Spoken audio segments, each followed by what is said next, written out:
What up? This is more of a personal stream of consciousness and or dev diary just to see the progress I've made so far.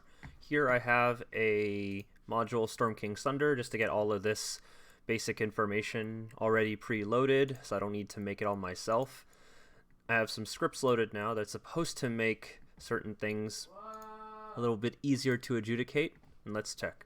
So here I have a character sheet that's been generated using the character mancer. It's very bare bones and only has a couple of SRD options. Like Yuan-Ti Pureblood had to be entered in entirely custom, but it gives us all these nice little formatted things that if we click on the speech bubble here, you can also show to the other players, if so. I literally just copied and pasted for these.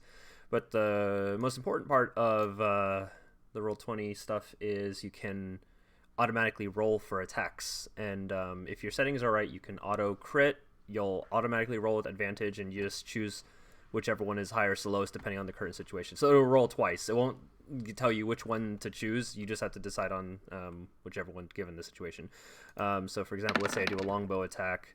It automatically rolls advantage, and yeah, does a 16 hit. You can see here highlighting this, it'll show kind of like the math that it did, and it looks like it took 12, which is the actual roll plus 2, where Celia has a +2 dexterity, +2 proficiency bonus. Looks like the math checks out. Each character also has 3 bars. The way I set up the game that I feel is most useful is 1 is set to your hit points, and that creates this green bar here, and then this is your AC, so it's easier to just kind of instantly be, that does hit me or that doesn't hit me. So another thing I want to show is when you enable certain macros, you can do some really cool stuff that's really quick, especially if you're a DM. Let's say, well, this is kind of scripted because I had this planned in advance, but it's a lot easier this way. Let's say we've started combat.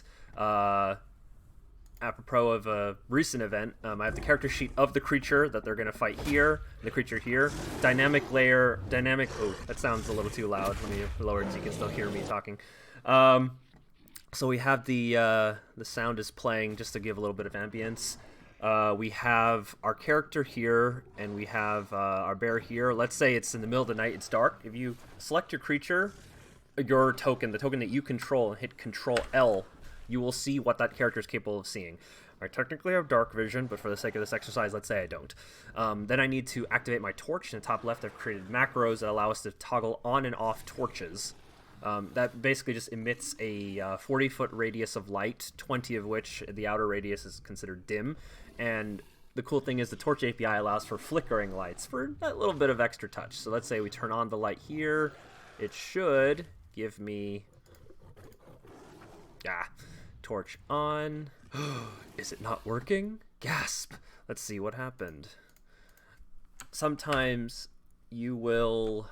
Oh, okay. It was just really lagging for some reason. Okay, it's not perfect, but yeah, this is now what your character would be able to see. And let's say, oh no, I fought bears. It's a bear in the middle of the night. Bears attacking us in the middle of the night because some asshole forgot to put their food away.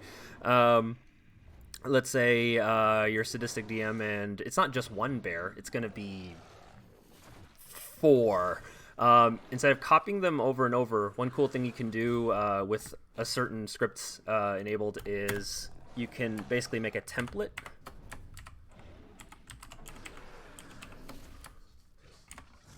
Wow, I cannot type right now. There's so much set on my desk right now. Please bear in mind. Okay, so numbered, I believe that is the correct spelling.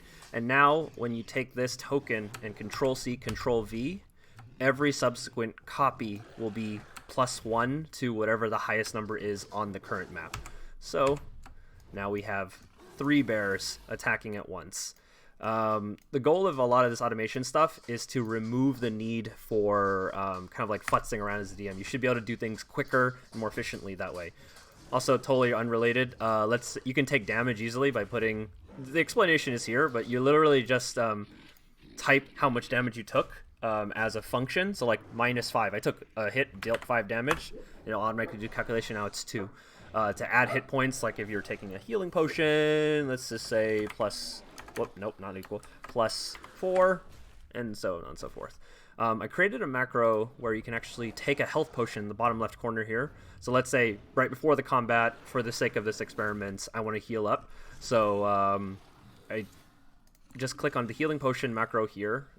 it'll ask me what target I want to select. This is where I give the player the chance to select, because they can also give it to themselves as well as to other people. Click on themselves, and you can choose which type of healing potion, and it will increment the health bar. The first bar, the green one, is set to the health. Depending on how you set your game up, you have to make certain adjustments for these macros. They're not universal.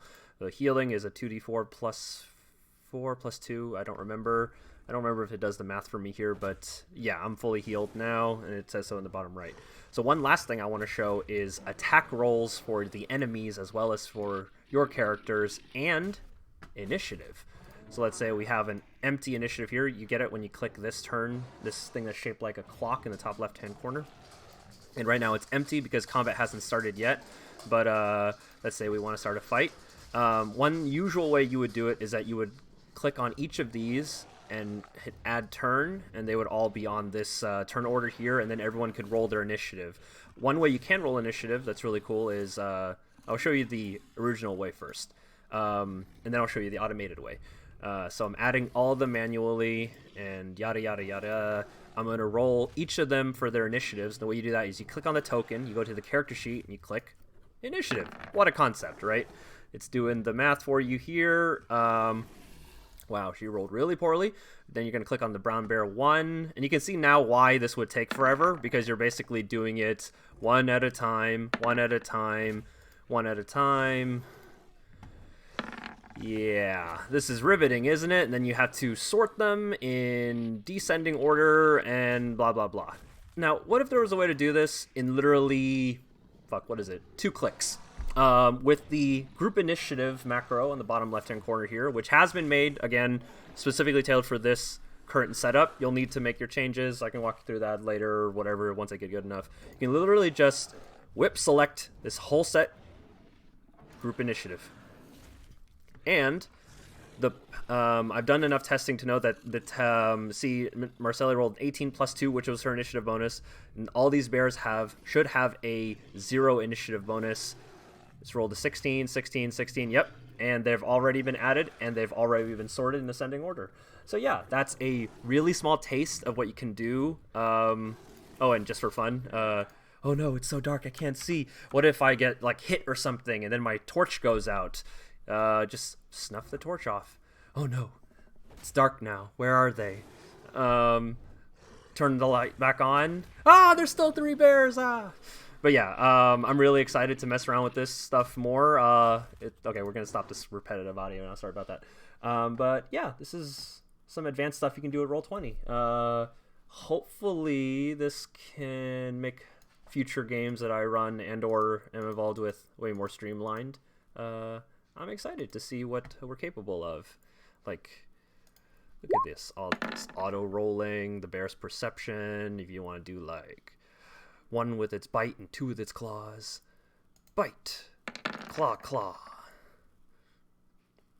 Wow, that's a lot of damage. Oh fuck, Marcelli is dead.